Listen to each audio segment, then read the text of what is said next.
बहन, ब्रह्मा जी ने तारकासुर को ऐसा वरदान ही काहे दिया? हाँ, हम भी यही सोच रहे हैं भैया जी कि ऐसा वरदान देने की आवश्यकता ही क्या थी। हाँ प्रभु, उन्होंने तारकासुर को मना क्यों नहीं किया? क्योंकि भगवान भी भक्ति की शक्ति से बंधे हुए होते हैं। ब्रह्मदेव को भी तपस्या के नियम का पालन तो करना ही था। तारकासुर की भक्ति से विवश होकर उसे वरदान तो उन्हें देना ही था, पर जब भगवान किसी को ऐसा वरदान देते तो भले ही कुछ समय के लिए उसका प्रभाव नकारात्मक क्यों ना हो, पर अंत में वही वरदान संसार के कल्याण का कारण बन जाता है। और यहां भी ऐसा ही हुआ। ब्रह्मदेव से आशीर्वाद लेकर तारकासुर भी दुष्टता की सभी सीमाएं पार कर रहा था और पूरे संसार में अपना वर्चस्व फैला रहा था। सभी देवगण उसके अत्याचार से परेशान थे।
रक्षा रक्षा कीजिए ब्रह्मदेव, रक्षा कीजिए नारायण।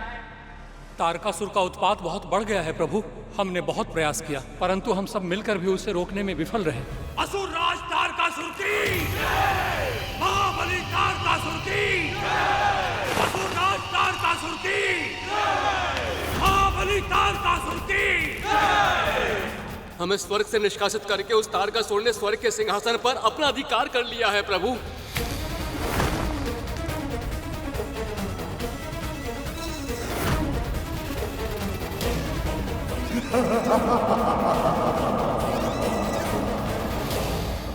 ब्रह्मदेव, आपने उसे ऐसा वरदान दिया है जिससे वो लगभग अमर हो चुका है, और अब हम देवता भी उससे युद्ध करने में असमर्थ हो चुके हैं। धैर्य रखिए देवराज, आप असमर्थ हो सकते हैं किंतु काल नहीं। काल कभी भी किसी से भी पराजित नहीं होता। वो तारकासुर अवश्य ही उस सर्वशक्तिमान के समक्ष अवश्य हारेगा। उचित समय आने पर महादेव शिव शंकर का पुत्र जन्म लेगा।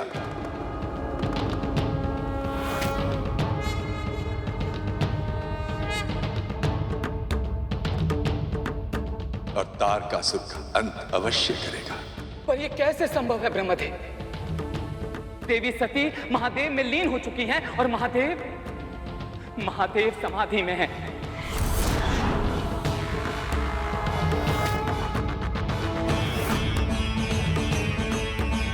ऐसे में कौन उन्हें सक्रिय करेगा? किसमें सामर्थ्य है कि उनके हृदय की कोमल भावनाओं को फिर से जागृत कर पाए? आदि शक्ति सर्वसमर्थ हैं देवराज।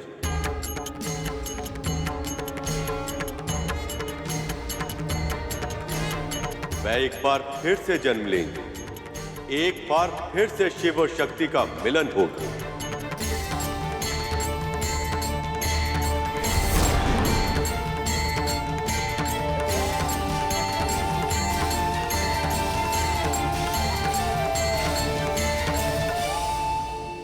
पहाड़ों के राजा हिमवंत और उनकी पत्नी महारानी मैना की पुत्री के रूप में श्री माता फिर से प्रकट होंगी। उचित अवस्था प्राप्त करने पर वह महादेव से विवाह करेंगे।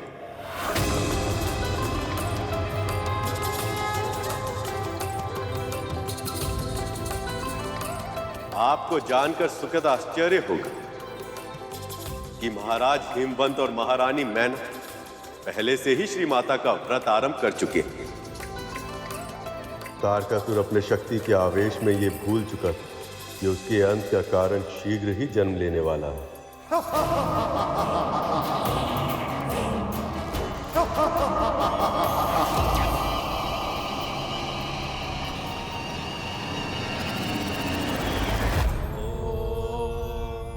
श्री मात्रे नमः। श्री मात्रे नमः। ओम श्री मात्रे नमः। ओम श्री मात्रे नमः। महारानी मैना और महाराज हिमवंत दोनों आदि शक्ति की पूजा करते थे। हर माह के दोनों अष्टमी का व्रत रखते थे और नवमी में सुहागन स्त्री की पूजा करके उन्हें सुहाग और श्रृंगार की वस्तुएं दान करते थे। इसे सुवासिनी पूजा कहा जाता है और जो भी दंपत्ति इस पूजा को पूरे मनोयोग से करती है उनके घर कन्या रूप में श्री माता आदि लक्ष्मी स्वयं जन्म लेती है।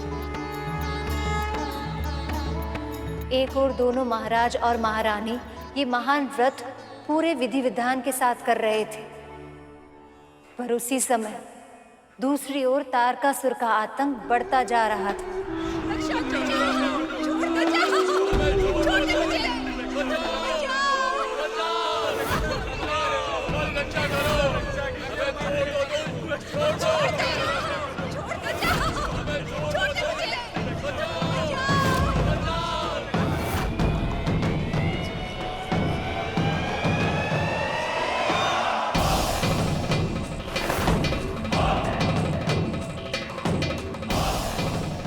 ना जाने श्री माता कब प्रसन्न होगी, कब उनका जन्म होगा, कब महादेव से उनका मिलन होगा और कब वो उन्हें विरक्त की अवस्था से बाहर लाएंगे।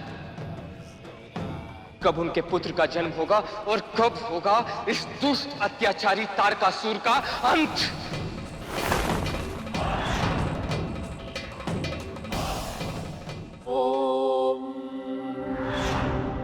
श्री मात्रे नमः। ओम श्री मात्रे नमः। ओम श्री मात्रे नमः। ओम श्री मात्रे नमः।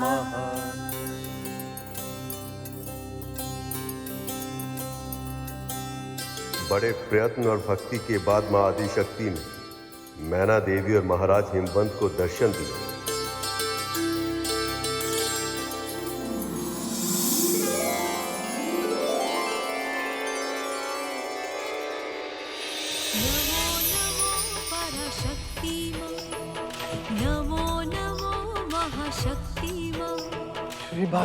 श्री माता आदि शक्ति।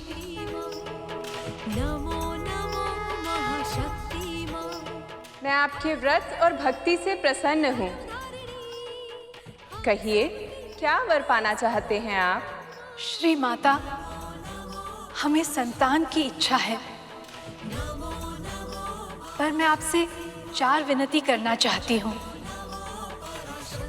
मेरी पहली विनती ये है कि मुझे ऐसी पुत्री चाहिए जिसमें तीनों लोकों के संचालन की शक्ति हो। मेरी दूसरी विनती ये है कि मेरी पुत्री त्रिशक्तियों में सर्वोपरि हो। अपनी तीसरी विनती के रूप में श्री माता, मैं चाहती हूँ कि मेरी पुत्री ही महादेव शिव शंकर की पत्नी बने।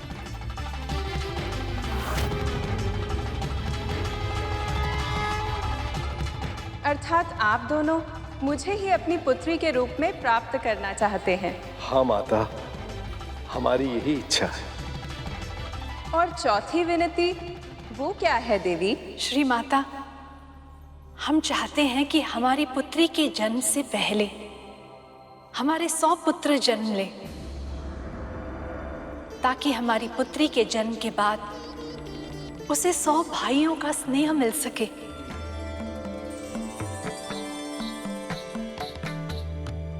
यदि मैं आपको 100 पुत्रों के गुणों के बराबर एक पुत्र प्रदान करूं, ताकि शीघ्र ही आपके घर में पुत्री के रूप में जन्म ले सकूं, तो क्या आपको स्वीकार होगा? ये तो हमारा सौभाग्य होगा माता। मेरे भाई का नाम मैनाक होगा।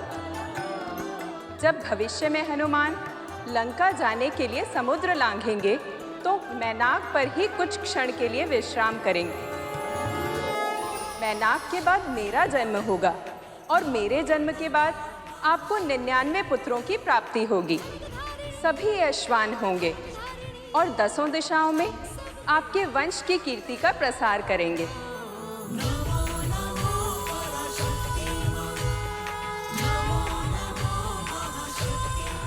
इस प्रकार आदिशक्ति के वरदान के फल स्वरूप महारानी मैना के घर मैनाक का जन्म हुआ,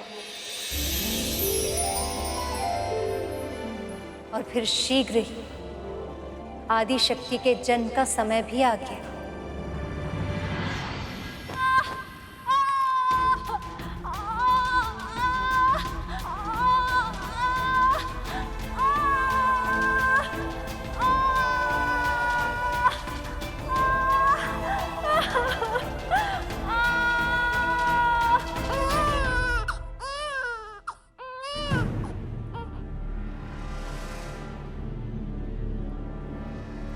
बधाई हो महाराज, पुत्री ने जन्म लिया है।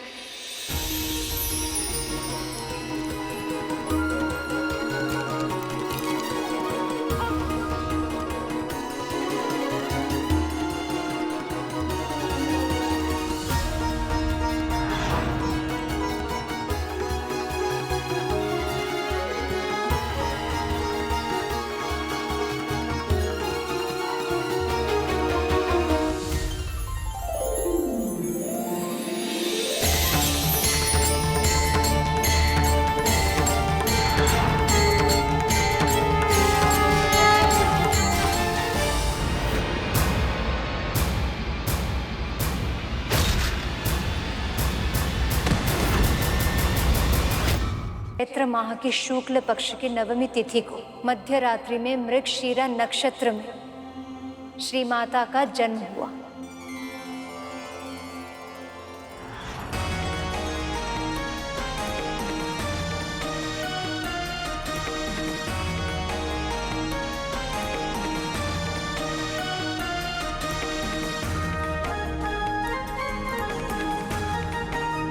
प्रणाम श्री माता।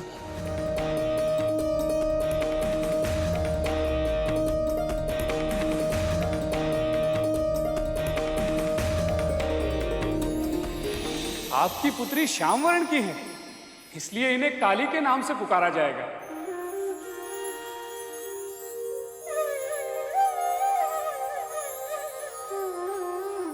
पर्वत की पुत्री होने के कारण इन्हें पार्वती, शैलजा और शैलपुत्री के नाम से भी पुकारा जाएगा।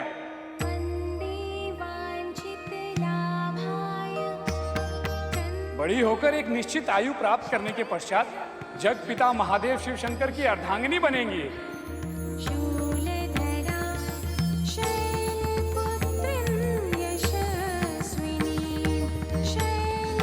नारायण नारायण।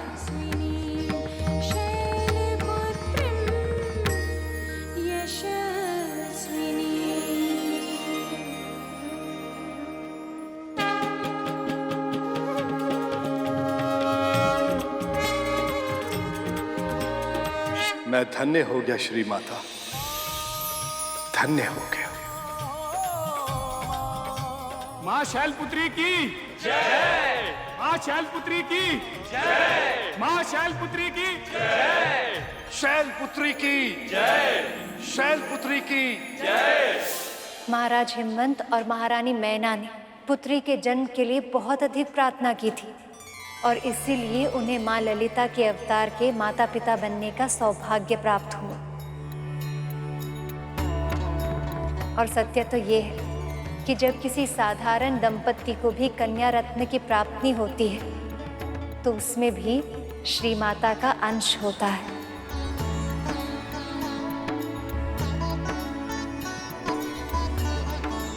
इसीलिए हर कन्या के माता पिता को स्वयं को सौभाग्यशाली समझना चाहिए।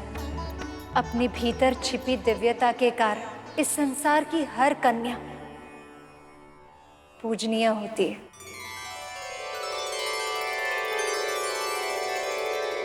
जो प्राणी किसी कन्या का पालन पोषण प्रेम से करता है तो उसके सभी वंशजों को कई वर्षों तक अधिक से अधिक आशीर्वाद प्राप्त होता है।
हे मां शैलपुत्री, दर्शन दीजिए। दर्शन दीजिए माँ। हे माँ शैलपुत्री, मुझे दर्शन देकर मुझे आशीर्वाद दीजिए माँ, कि मैं शीघ्र ही अपने प्रभु का वाहन बनकर उनकी सेवा कर पाऊँ।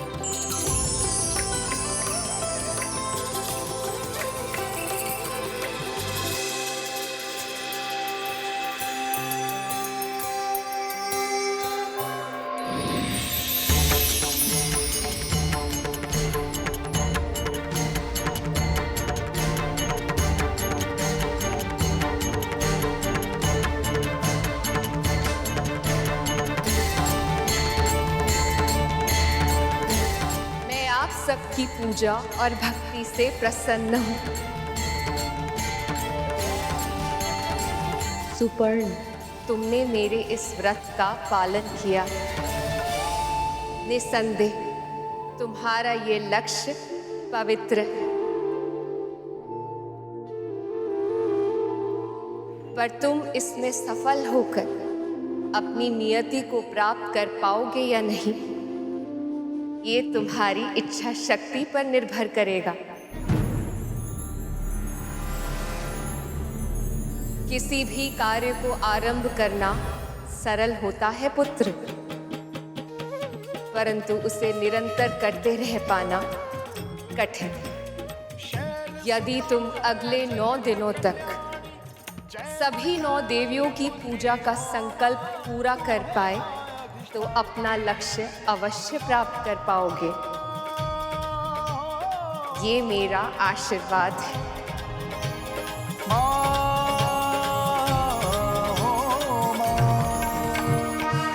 जब से हमारा पुत्र चला गया है, हमारा भक्ति से विश्वास ही उड़ गया था और पुत्र को वापस पाने की आशा भी हम खो चुके थे।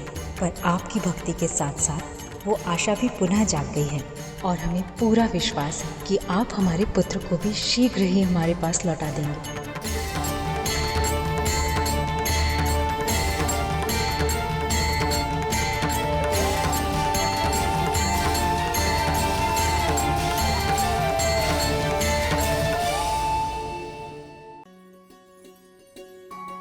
ये लीजिए माँ। बस गरुड़, अब और किसी वस्तु की आवश्यकता नहीं। जानते हो गरुड़, व्रत में ना कंदमूल जैसे लौकी, शकरकंद और शिंगाड़े के आटे से बना हुआ अन्न, ऐसा हल्का फुल्का भोजन किया जाता है। और वो भी दूध के साथ। प्रभु, प्रभु आपने कष्ट क्यों किया? मुझे आदेश देते थे, मैं ले आता। यदि तुम ले आते तो मैं गौ सेवा के सुख से वंचित रह जाता। नहीं गरुड़, गौ माता को अपने हाथों से सहलाकर उन्हें पुचकार कर उनकी आज्ञा लेकर दूध धोने में जो आनंद आता है कि इस अवसर को मैं अपने हाथ से जाने दूं, ये मेरे लिए संभव ही नहीं है। कृष्ण अवतार में लिए हुए सुख की स्मृति अभी भी आपकी आंखों में दिखाई देती है प्रभु। गरुड़, व्रत के अनुष्ठान के अनुसार स्वयं भोजन करने से पहले सभी को खिलाना होता है। अब एक बार भोजन हो जाए तो सबसे पहले मैं गृहस्वामी और गृहस्वामिनी को देकर आऊं। आज तो हमें बहुत आनंद आया। बहुत समय बाद माँ की कथा सुनी हमने। पूरे 12 वर्ष हो गए जी।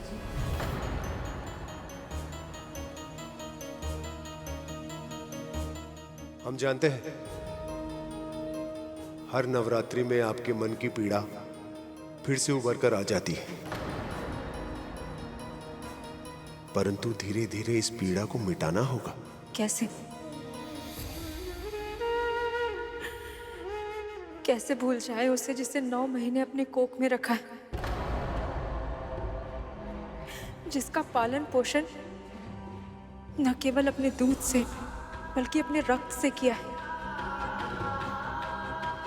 अपने प्राणों से अधिक जिसे प्रेम किया है, उसे कैसे भूल जाए जी?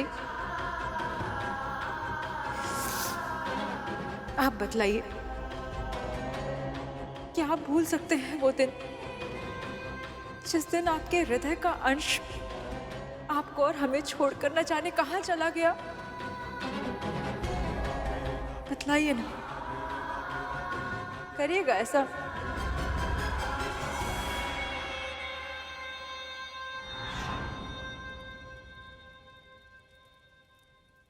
माँ, हमें शीघ्र भोजन दीजिए ना, हमको बहुत भूख लगी है। फिर से रसोई में बिना पैर धोए आ गए। कितनी बार मना किए हैं हम आपको? हाँ, हर चीज में मना करती रहती है। बिना पाँव धोए रसोई में ना आए, हलवाई से लेकर मिठाई ना खाए, सूर्यास्त के बाद घर से बाहर ना निकले।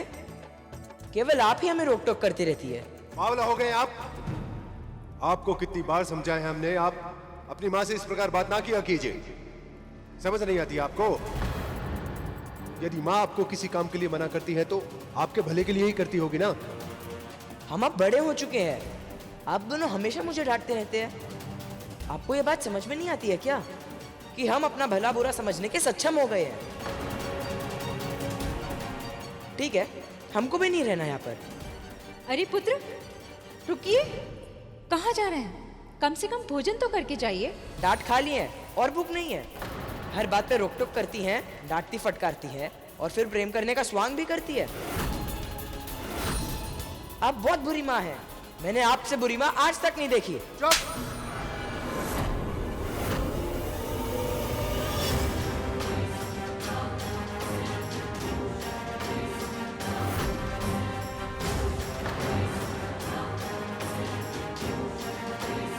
अरे रहने दीजिए, क्रोध शांत होगा तो लौट आएंगे, ना तो कहां जाएंगे इतने बड़े संसार में।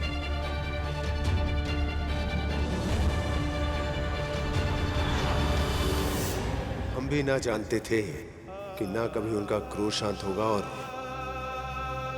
ना कभी वो वापस आएंगे। लीजिए, आप हमें संभलने के लिए कह रहे थे और आप स्वयं ही।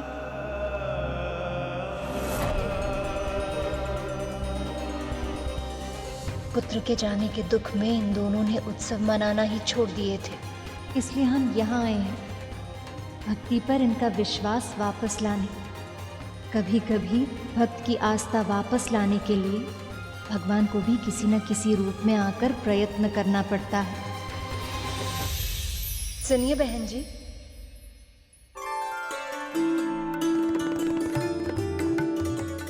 जी आप? वो क्या है ना, हम आप दोनों के लिए प्रसाद लेकर आए थे। ये लीजिए। इस सब की क्या आवश्यकता थी? अरे आवश्यकता तो हमारी थी, जिन्हें आप लोगों ने इतनी सरलता से पूरी कर दी। ये तो केवल स्नेह है। अब आप इतने स्नेह से लाई हैं तो मैं इसे ले लेती हूँ। आप लोग इसे चख के देख लीजिए ना कि भोजन ठीक बना या नहीं, नमक अधिक है या कम है। वो क्या है ना, इन्हें परोसने से पहले मैं भोजन सुधार लूंगी। जी, आप भीतर आइए।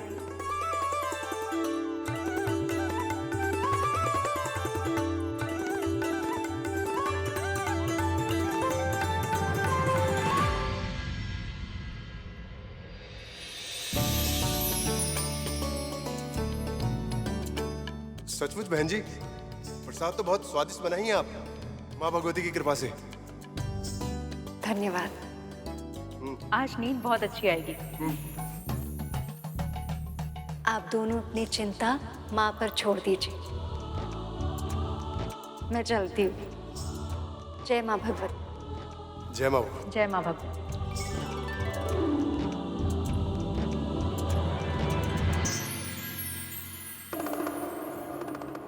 मूषक जी, प्रसाद तो केवल बहाना था। मामी श्री के शास्त्री जी के घर जाने का उद्देश्य तो उनके दुखों का कारण जानना था, ताकि वो उनकी सहायता कर सकें। और इसी उद्देश्य से मामा श्री और मामी श्री उन्हें नव दुर्गा की कथा सुना रहे हैं, ताकि उनके सारे दुख दूर हो सकें।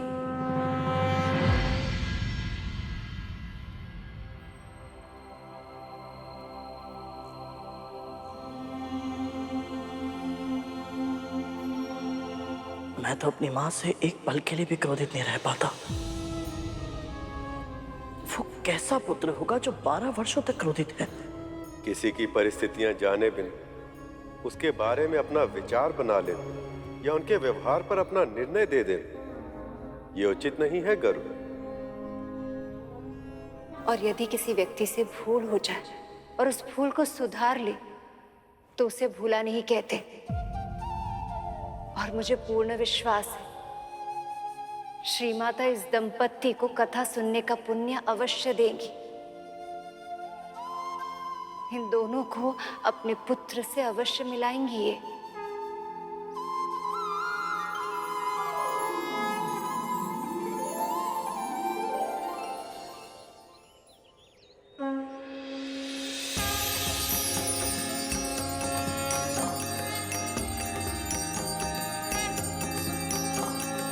अभी तक नहीं आए वो।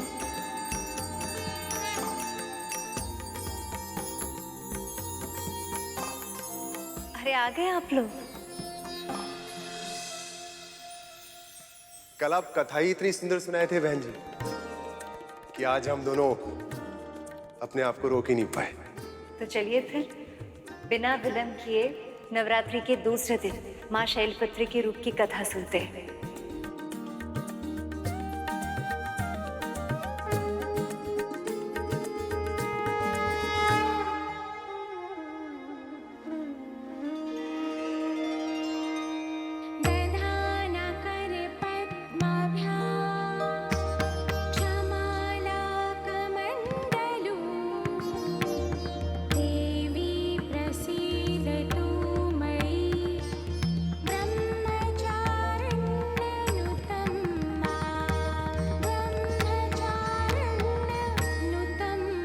ब्रह्म का अर्थ होता है वेद तत्व तपो ब्रह्म, अर्थात वेद तत्व और तप ही ब्रह्म है।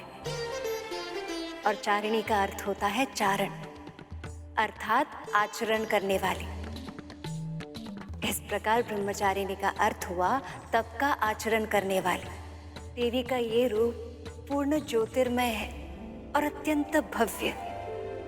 इनके इस रूप के दाएं हाथ में जप की माला है और बाएं हाथ में कमंडल। माँ, देवी माँ का ये रूप कैसे उजागर हुआ, इसके बारे में विस्तार में बताइए ना। समय के साथ साथ महाराज हिमवंत और महारानी मैना की पुत्री काली चंद्रमा की कलाओं की तरह खिलती जा रही थी और देखते ही देखते वो बड़ी हो गई। महारानी मैना और महाराज हिमवंत ने शैलपुत्री को बाल्यावस्था से ही अच्छे संस्कार दिए थे, जिनके कारण उनका स्वभाव सुशील हो गया था।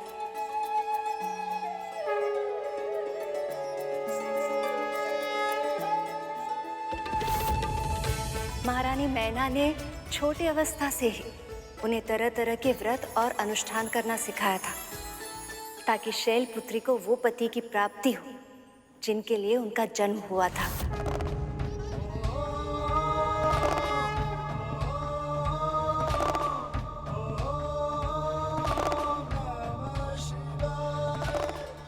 उसी समय तारकासुर के बढ़ते हुए आतंक के कारण सभी देवता भी महादेव शिव और शैलपुत्री के मिलन के लिए आतुर थे, और दूसरी ओर शैलपुत्री का संसार उसके महल के भीतर ही सीमित था, और इन्हीं के कारण देवता भी चिंतित थे।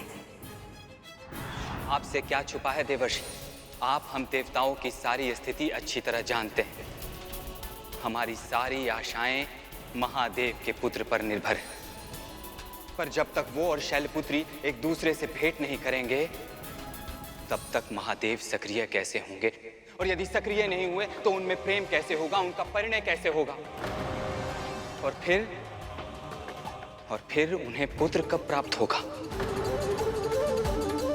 कुछ कीजिए महामुनि, उनका मिलन शीघ्र कराने के लिए कोई तो उपाय निकालिए मुनिवर। मैं आपकी दशा समझ रहा हूँ देवराज, मैं पूरा प्रयास करूंगा। नारायण नारायण।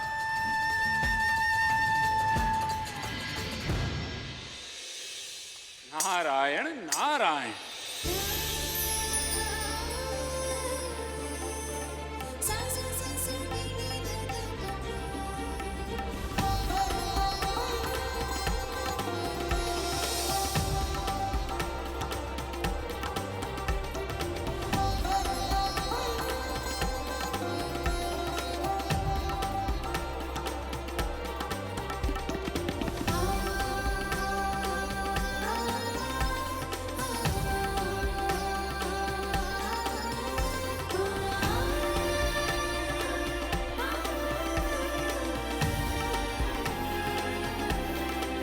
साक्षात शिव प्रिय मां सती का रूप, अर्थात ये संसार फिर से एक बार शिव और शक्ति का मिलन देखने वाला है।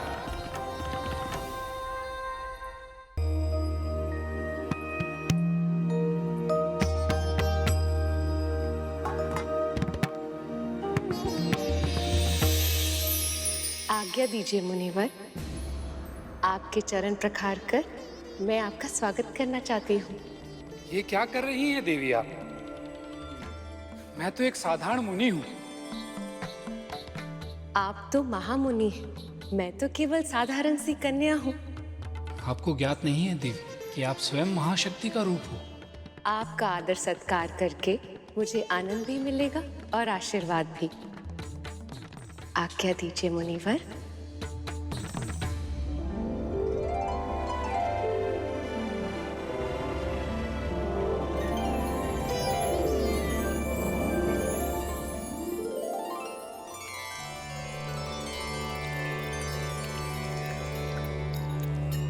आपका ये सेवा भाव देखकर मैं धन्य हो गया।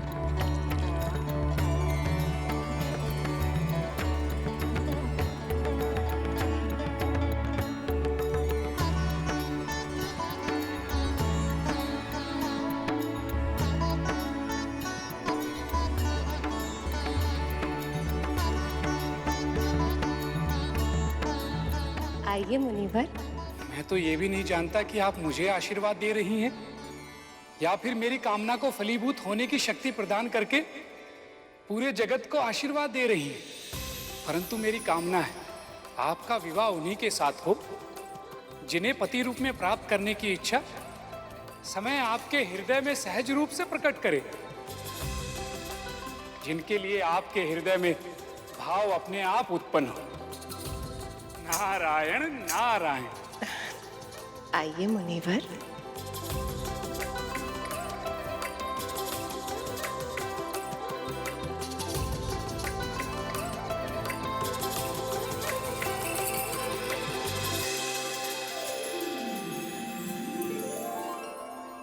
मैं पर्वतों का राजा हूं। दूर दूर से ऋषि मुनि मेरे पर्वतों पर आकर तपस्या करते हैं। उनके आतिथ्य और उनकी सुरक्षा का दायित्व मुझ पर है, किंतु फिर भी तारकासुर के आतंक से मैं उनकी रक्षा करने में असमर्थ हूं, और यही मेरे हृदय में दुख का सबसे बड़ा कारण है।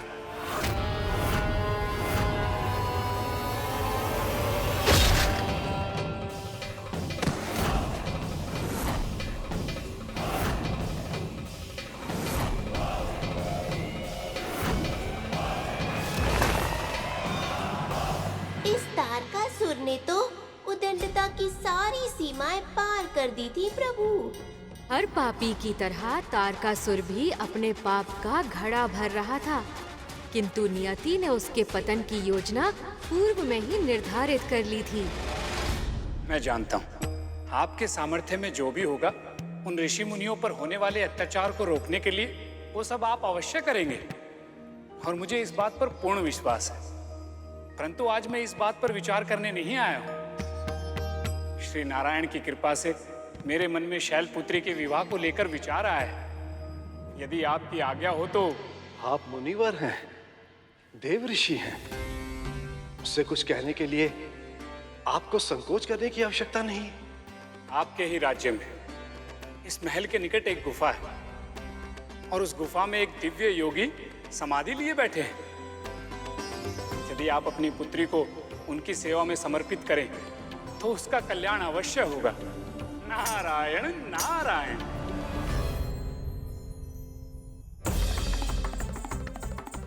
नारद के सुझावों के पश्चात संसार की सबसे सुंदर मिलन का आरंभ हो गया है। देवी सती के आत्मदहन के पश्चात शिव और पार्वती के मिलन को देखने हेतु समस्त संसार उत्सुक है। जैसी कोमल है वो, आज तक एक पल के लिए भी कभी मुझसे दूर नहीं रही है। संसार की विषमताओं को भी नहीं समझती है वो, और आप अभी से इस अल्प अवस्था में ही किसी सन्यासी की सेवा के लिए निर्जन गुफा में भेजने को तैयार हो गए उसे। मेरे हृदय का अभिन्न अंग है वो, किंतु ये बताने में भी आप असमर्थ है कि पार्वती को कब तक उन सन्यासी की सेवा करती रहनी पड़ेगी। अगर इस बीच हमारी पार्वती से कोई भूल हो गई तो? नहीं होगी। हमने अपनी पुत्री को उचित संस्कार दिए हैं महारानी। मुझे अपनी शिक्षा और आपके पालन पोषण पर पूर्ण विश्वास है। जीवन में योग्य बनने के लिए हमारी पार्वती को ऐसी परीक्षाओं का सामना करना ही चाहिए। हम माँ बाप कब तक उसके साथ रहेंगे? हमेशा तो साथ नहीं रह सकते ना। हमें उसे योग्य बनाना है, आत्मनिर्भर बनाना है, उसके अंदर आत्मविश्वास जागृत करना है। और फिर महारानी, कभी कभी कठिन उद्देश्य की प्राप्ति के लिए कठोर निर्णय लेने ही पड़ते हैं। पर महाराज, उसका विवाह? अगर देव ऋषि नारद ने ये निर्णय लिया है तो अवश्य ही उसका कल्याण होगा। और फिर अग्नि में तपकर ही स्वर्ण कंचन बनता है।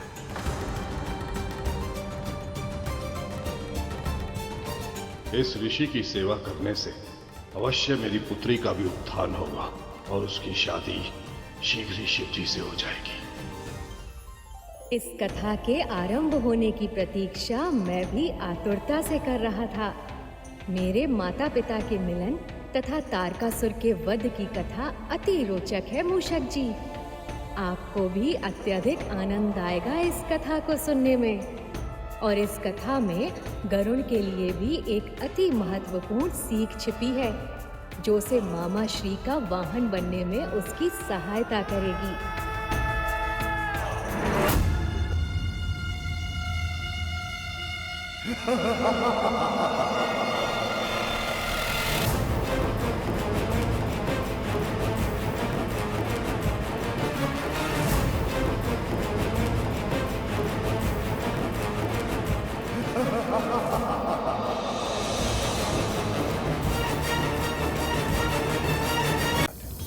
कभी कभी अपने बच्चों के उज्जवल भविष्य के लिए, उनके हित के लिए उन्हें कठोर होना पड़ता है। किंतु दुख की बात तो यह है कि आजकल की संतान ये समझ ही नहीं पाती। ये भी तो हो सकता है ना जी कि हम उन्हें समझा ही ना पाते हो।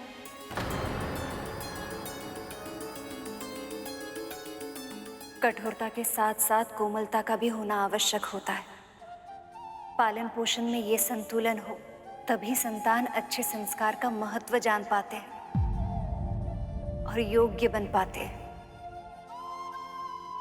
माँ, जब देवी काली को इस बात का पता चला तो फिर क्या हुआ? जिनका गुणगान स्वयं महामुनि नारद करे, ऐसे दिव्य योगी की सेवा करना तो मेरे लिए सौभाग्य की बात होगी माँ। वो कौन है पिताजी? देवऋषि ने उनका नाम तो नहीं बताया, पर कोई बात नहीं, अब तो हम वहां जा ही रहे हैं, शीघ्र ही पता चल जाएगा।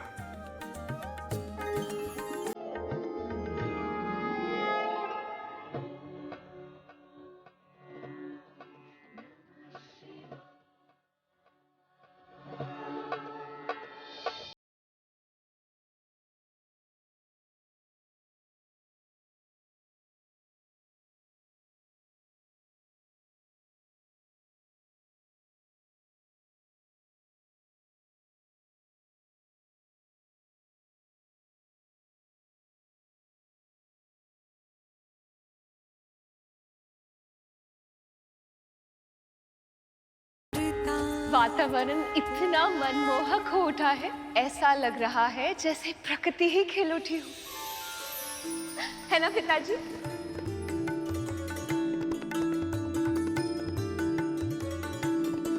माँ का उत्साह मुझ में आशाएं जगा रहा है देवराज। देखिए कितनी प्रसन्न है वे। हाँ अग्निदेव, अब तो मुझे भी विश्वास हो चला है कि जब मां महादेव को देखेंगी तो शीघ्र ही उन्हें पहचान लेंगी।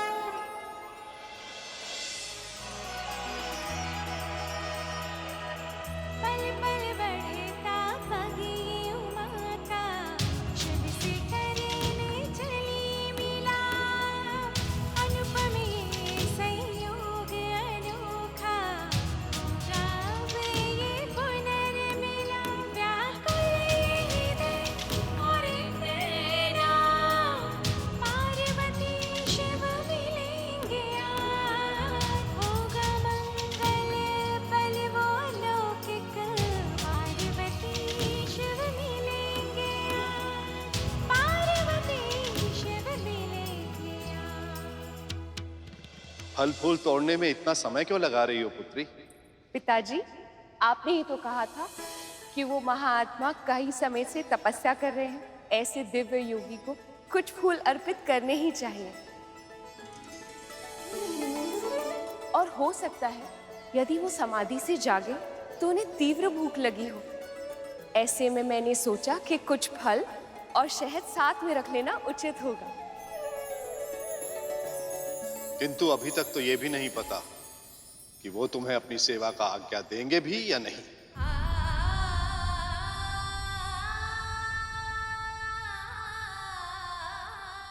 यदि दे दी तो?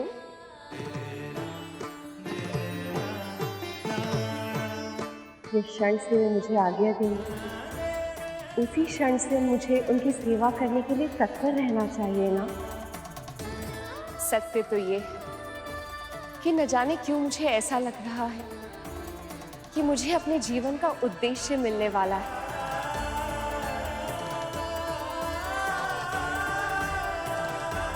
आज मुझे अपने भीतर ऐसी शक्ति का अनुभव हो रहा है, इससे पहले कभी नहीं हुआ। देवी, जितनी उत्सुकता आपको है महादेव से मिलने की, उतनी ही उत्सुकता से हम भी उस क्षण की प्रतीक्षा कर रहे हैं। कितना अद्भुत होगा वो क्षण। देवी शैलपुत्री को तो महादेव से भेंट किए बिना ही अपने भीतर शक्ति का अनुभव हो रहा है। बस अब तो एक ही प्रार्थना है इनके निकट आते ही महादेव को भी आभास हो जाए कि इनकी प्रिय देवी सती अपने नए अवतार में उनके पास फिर से लौट आई हैं। अब चले पुत्री, विलंब हो रहा है। जी पिताजी, आई।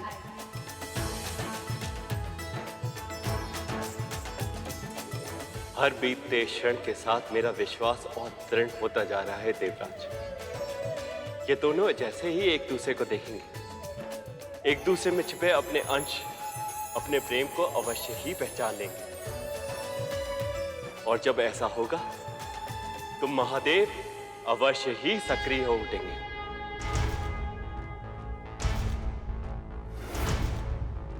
त्रयंबकं सदाशिवं नमामि हे उमापति जनीलकंठ जय अनंतमोस्तुते नमोस्तुते। हो भोलेनाथ भक्तों के हो कष्ट से निवारते, ये सृष्टि सारी संकटों से शिव ही है उबारते। ओम नमः शिवाय, ओम नमः शिवाय, ओम नमः शिवाय, ओम नमः शिवाय, ओम नमः शिवाय, ओम नमः शिवाय। मुनिवर बिल्कुल सत्य कह रहे थे पिताजी। ये योगी तो बहुत ही महान है। इनकी दिव्यता का आभास मैं यहाँ से कर पा रही हूँ।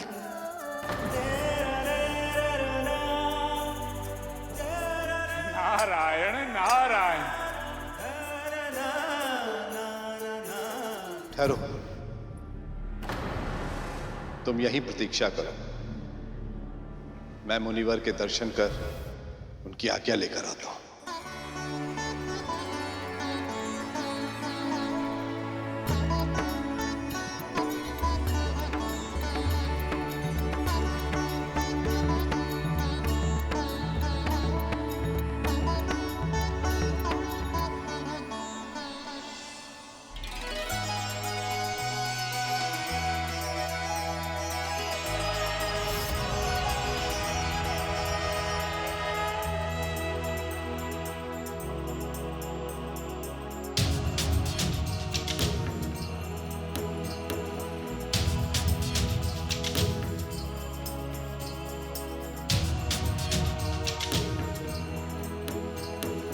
महायोगी तो बहुत ही गहन समाधि में है, उन्हें जगाना उचित होगा।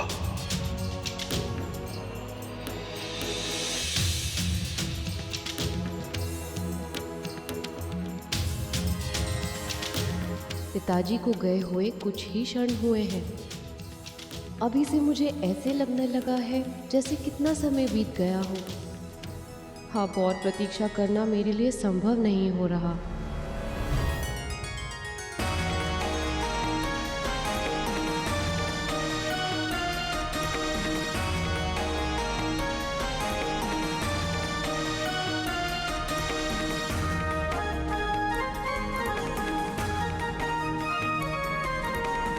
देवी पार्वती को अपने पूर्व जन्म की स्मृतियां तो याद नहीं, किंतु जिस मिलन की एहसास ही इतनी मनमोहित है, वो क्षण कितना मनमोहक होगा। कर चरण कृतं वाकायजं कर्मजं वा श्रवणनयनजं वा मानसं वा पराधं विहितं विहितं वा सर्वमेतत्कश्मस्व विहितं विहितं वा सर्वमेतत्कश्मस्व जय जय करुणाब्धे श्री महादेव शंभो जय जय करुणाब्धे श्री महादेव शंभो।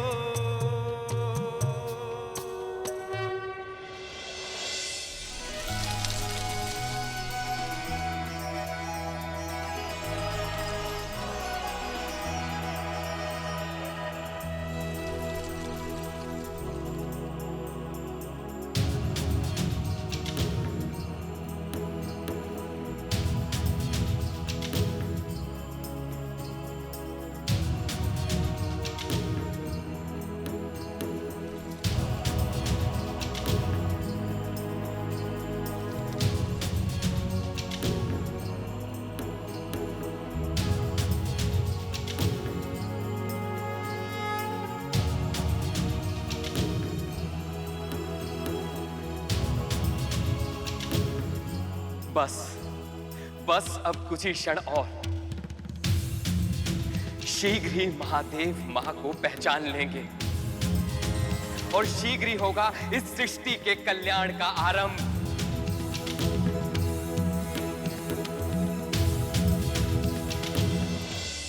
प्रभु, जिस क्षण की प्रतीक्षा हम आतुरता से कर रहे हैं, अंततः वो क्षण आ ही गया।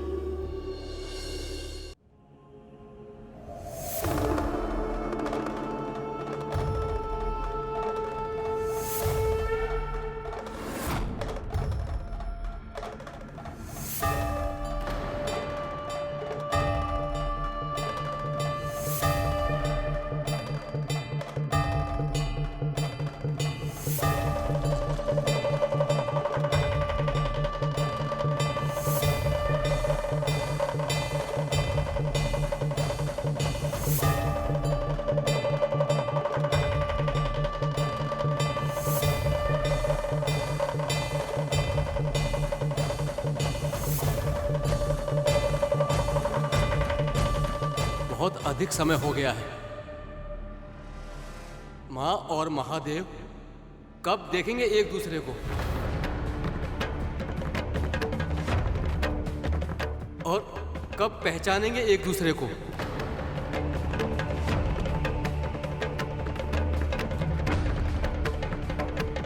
ये दोनों तो एक दूसरे के मुख की ओर देख ही नहीं रहे हैं।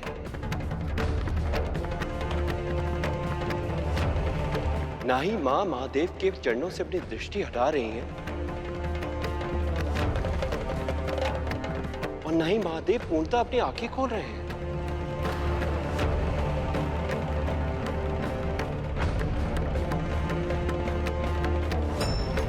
ये मेरा सौभाग्य है कि आप जैसे महायोगी ने इस कंदरा को अपने ध्यान के योग्य समझा और मेरी इस राज्य की भूमि को अपनी साधना के लिए चुनकर उसे पवित्र कर दिया। हे योगीराज, मैं हूं पर्वतराज हिमवत और ये मेरी सुपुत्री है काली काली काली काली।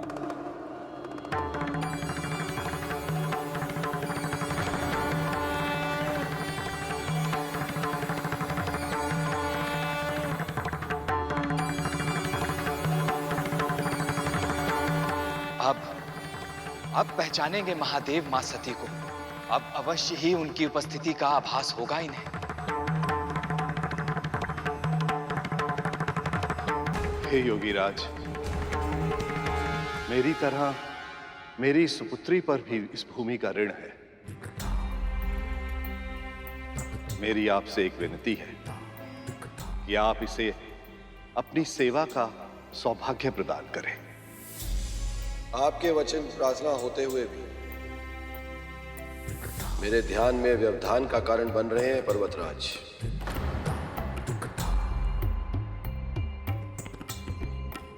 धन्यवाद, मुझे किसी की सहायता की आवश्यकता नहीं है।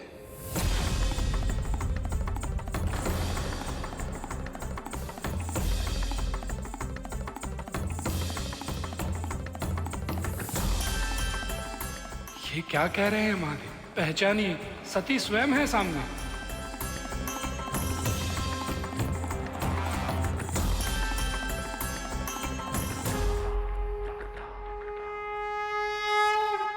ये वचन प्रार्थना होते हुए भी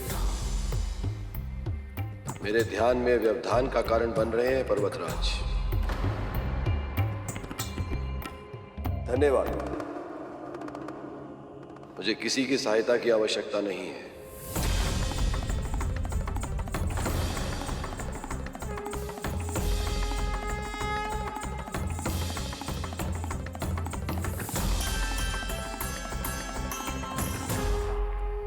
महादेव ने तो मां शैलपुत्री को देखे बिना ही अपनी आंखें फिर से बंद कर ली।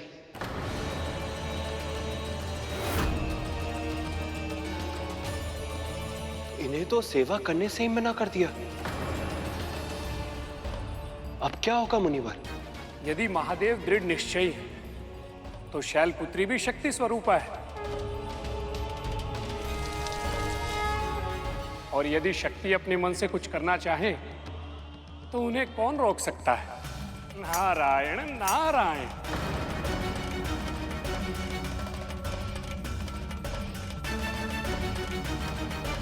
चलो पुत्री, महल चले।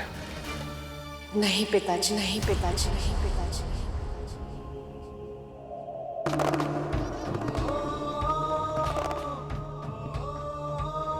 शैलपुत्री का स्वर।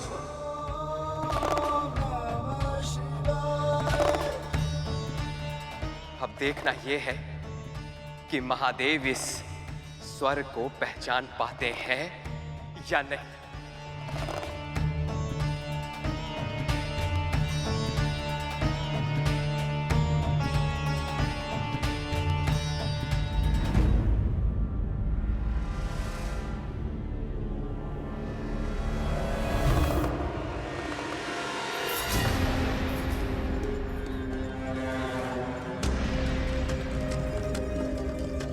महादेव ने माता सती के स्वर को भी नहीं पहचाना। किंतु योगीराज अगर नहीं चाहते कि कोई उनकी सेवा करे तो तुम यहाँ रहकर क्या करोगी? भले ही इन्हें मेरी सेवा की आवश्यकता ना हो पिताजी, पर जब से मैं यहाँ आई हूँ और इनके कमल चरणों के दर्शन किए, न जाने क्यों मुझे ऐसा लग रहा है जैसे मेरी सौभाग्य का मार्ग इनके चरण धूलि से होकर ही निकलेगा।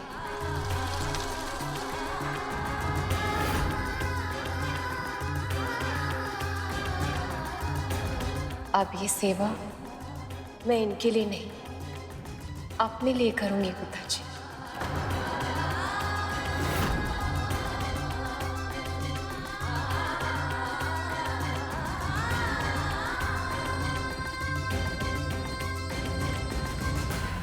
मेरी आपसे प्रार्थना है, मुझे यहीं रुकने दीजिए।